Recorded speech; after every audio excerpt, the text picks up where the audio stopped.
ഞാൻ ഇന്നൊരു കഥയാണ് പറയുന്നത്. എൻ്റെ ജീവിതത്തിൻ്റെ ഒരു കഥ. നമുക്കെല്ലാവർക്കും പാറ്റയെ അറിയാലോ.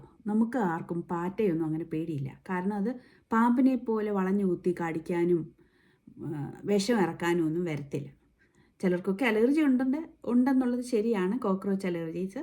പക്ഷെ എന്നാലും അതിന് പെട്ടെന്നുള്ള ഒരു അക്യൂട്ടായിട്ടുള്ള ഒരു മരണകരമായ സിറ്റുവേഷനൊന്നും പാറ്റയിൽ നിന്ന് ഉപദ്രവം ഉണ്ടാകാത്തത് കൊണ്ട് നമുക്കതിനെ അങ്ങനെ പേടിയില്ല. പെട്ടെന്ന് തന്നെ അതിനെ ചവിട്ടി കൊല്ലാനും ഉള്ളതേ ഉള്ളൂ. എന്നാൽ കുഞ്ഞുങ്ങൾക്കൊക്കെ പാറ്റയെ പേടിയാണ്. എൻ്റെ കുട്ടികൾ രണ്ടുപേരും ബെഡിൽ കയറി ഇരുന്നിട്ട് ഈ കാർട്ടൂണൊക്കെ കാണും. അവരുടെ പ്രായത്തിൽ ഞാൻ ഈ സിംബ എന്നുള്ള ഒരു കാർട്ടൂൺ ഇട്ട് കൊടുക്കുമായിരുന്നു. അവർ ഈ ടോയ് തോക്കൊക്കെ വെച്ചിട്ട് സിംബായെ ഇങ്ങനെ കാർട്ടൂൺ കണ്ടിട്ട് ഇങ്ങനെ വെടിവെക്കും. ഞാൻ വെടിവെക്കുന്നു, സിംബായെ വെടിവെക്കുന്നു. അപ്പോൾ ഭയങ്കര സന്തോഷമൊക്കെയാണ്. അവരങ്ങനെ അങ്ങ് എൻജോയ് ചെയ്തുകൊണ്ടിരിക്കുമ്പോഴായിരിക്കും ഇതിലേക്കൂടെങ്കിലും ഒരു കുഞ്ഞിപ്പാറ്റ ഓടിപ്പോകുന്നത്. അത് കാണുമ്പോൾ ഈ ബെഡിൽ നിന്ന് ഇറങ്ങി ഓടിയിട്ട് അമ്മേന്നും പറഞ്ഞുകൊണ്ട് ഓടി വരും. ഞാനതൊക്കെ ചിലപ്പോഴൊക്കെ ഓർക്കാറുണ്ട്. കാരണം നമ്മുടെ കയ്യിൽ എന്തെല്ലാം ഉണ്ടായിട്ട് നമ്മൾ എൻജോയ് ചെയ്താലും അവസാനം ഇതൊക്കെ ഒന്നുമല്ല എന്ന് മനസ്സിലാക്കുന്ന ഒരു സമയത്ത് അപ്പാ എന്ന് വിളിക്കുന്ന ഒരു സമയമുണ്ട്. എൻ്റെ കയ്യിലുള്ളതെല്ലാം ഒന്നിനും കൊള്ളാത്ത തോക്കുകൾ, പൊട്ടത്തോക്കുകൾ, ടോയ് തോക്കുകളായിരുന്നു എൻ്റെ കയ്യിലുള്ള വിദ്യാഭ്യാസവും പണവും പൊസിഷനും ഒക്കെ വെറും ടോയ് ആയിരുന്നെന്ന് മനസ്സിലാക്കുന്ന സമയത്താണ് നാം സ്വർഗത്തിലോട്ട് നോക്കുന്നത്. പ്രിയ കുഞ്ഞുങ്ങളെ, ഏത് പ്രശ്നത്തിലും കർത്താവിനെ മുറുകെ പിടിക്കുക, കർത്താവിൻ്റെ വാക്കുകളിൽ ട്രസ്റ്റ് ചെയ്യുക. Hallelujah, praise God. നമുക്കറിയാം, ഒരു യഥാർത്ഥ ദൈവ പൈതൽ ആരാണെന്ന് നമുക്ക് പലപ്പോഴും തിരിച്ചറിയാനായിട്ട് പറ്റത്തില്ല. കാരണം വലിയ പ്രസംഗമാണ്, പാട്ടാണ്, എല്ലാം കാണാനുണ്ട്. പക്ഷെങ്കിൽ ഒരു യഥാർത്ഥ ദൈവ പൈതൽ, ഒരു യഥാർത്ഥ ദൈവസ്നേഹി ആരാണെന്ന് അറിയുന്നത് അവൻ്റെ തീച്ചൂളയുടെ അനുഭവത്തിലാണ്. എത്ര വലിയ ശോധന വന്നാലും കർത്താവെ നീ എൻ്റെ ദൈവം, നീ മാത്രം മതിയെന്ന് പറഞ്ഞു നിൽക്കുന്ന കുറച്ചു പേര് കാണും. അവരാണ് യഥാർത്ഥ ദൈവ പൈതൽ.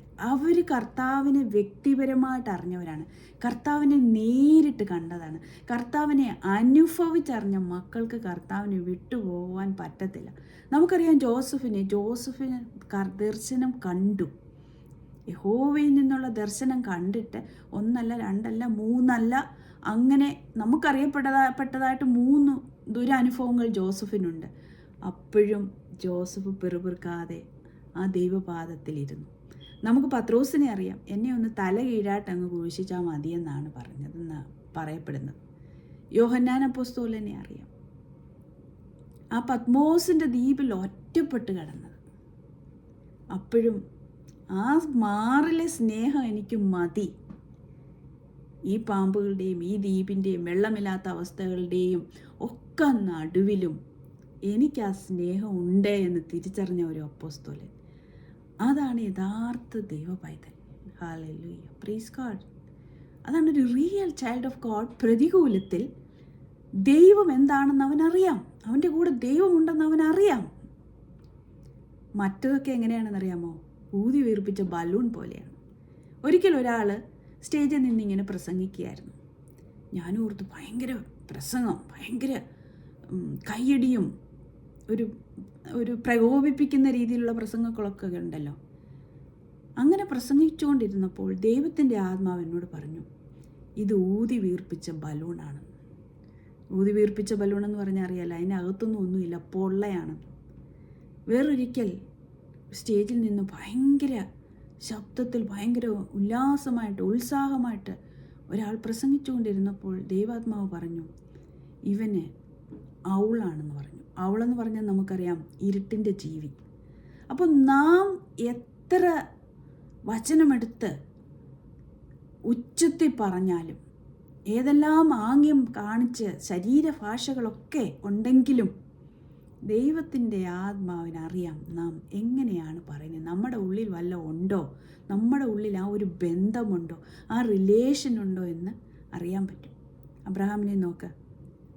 സ്നേഹിതനായ അബ്രഹാമിന് ആകെ ഒന്നേ ഉള്ളായിരുന്നു, അതിനെ കൊടുക്കുവാൻ അബ്രഹാം തയ്യാറായി. വേദന ഉണ്ടായിരുന്നിരിക്കും, തീർച്ചയായിട്ടും ഒപ്പനല്ലേ. പക്ഷെങ്കിൽ തൻ്റെ ദൈവത്തിന് വേണ്ടിയിട്ട് തൻ്റെ ഏകജാതനായ മകനെ കൊടുക്കുവാൻ അബ്രഹാമിന് കഴിഞ്ഞു. Praise God. അതാണ് ദൈവസ്നേഹം എന്ന് പറയുന്നത്. വളരെ ചുരുക്കം ആൾക്കാരിൽ നിന്ന് മാത്രമേ നമുക്കത് സാധിക്കത്തുള്ളൂ ലഭിക്കുവാൻ. നമ്മുടെ ഉള്ള അവസരങ്ങളിൽ നമ്മോട് കൂടെ നിൽക്കുകയും ഏതെങ്കിലും പ്രതികൂലങ്ങൾ വരുമ്പോൾ അവരുടെ തനി സ്വഭാവം അവരെടുക്കും. അവരോട് അടുത്ത് ചെല്ലുമ്പോൾ മാത്രമേ അവർക്ക് ആ ഡാർക്ക്നെസ്സിൻ്റെ അനുഭവം അവരിൽ നിന്ന് നമുക്ക് അറിയാൻ പറ്റത്തുള്ളൂ. അതിനാൽ നാം ദൈവത്തെ ആശ്രയിച്ച് ജീവിക്കുക. ഏതു പ്രശ്നങ്ങളിലും ഏതു പ്രതികൂലങ്ങളിലും നമ്മുടെ കയ്യിലുള്ള കളിത്തോക്കുകളിലല്ല നമ്മൾ ആശ്രയിക്കേണ്ടത്. അതൊക്കെ വെറും കളിപ്പാട്ടങ്ങൾ പോലെ ഉടഞ്ഞു പോകുന്നതാണെന്ന് നമ്മുടെ വലിയ ശോധനകളിൽ മാത്രമേ അറിയത്തുള്ളൂ. അപ്പോൾ നാം സ്വർഗത്തോട്ട് നോക്കും. ദൈവമായ യഹോവ നമുക്ക് സമാധാനമായിട്ട് സന്തോഷമായിട്ട് നമ്മുടെ നാഥനായിട്ട് നമ്മുടെ രക്ഷകനായിട്ട് നമ്മുടെ ജീവിതത്തിലോട്ട് വരും. ഇന്നും അനേകരുണ്ട്, നമുക്കറിയാത്ത അനേകരുണ്ട്. രക്തസാക്ഷികളായിട്ട് ഈ ക്രിസ്തുവിന് വേണ്ടി മരിക്കുന്ന അനേകരുണ്ട്. അവരൊന്നും ലോകത്തിൽ നിന്ന് ഒന്നും കൊണ്ടുപോയിട്ടില്ല. എന്നാൽ അവർ നിത്യരാജ്യത്തിൽ നിത്യശോഭയോടുകൂടി ആ രാജാതിരാജാവിനോട് കൂടി വസിക്കുകയാണ്. അതെ, കർത്താവ് വേഗം വരും, വേഗം വരുന്നു. അവൻ വേഗം വരുന്നു നമ്മെ ചേർക്കുവാനായിട്ട്. നമുക്ക് ഒരുങ്ങാം ആ ദൈവത്തോട് കൂടെ പോകാനായിട്ട്. Praise God. God bless you.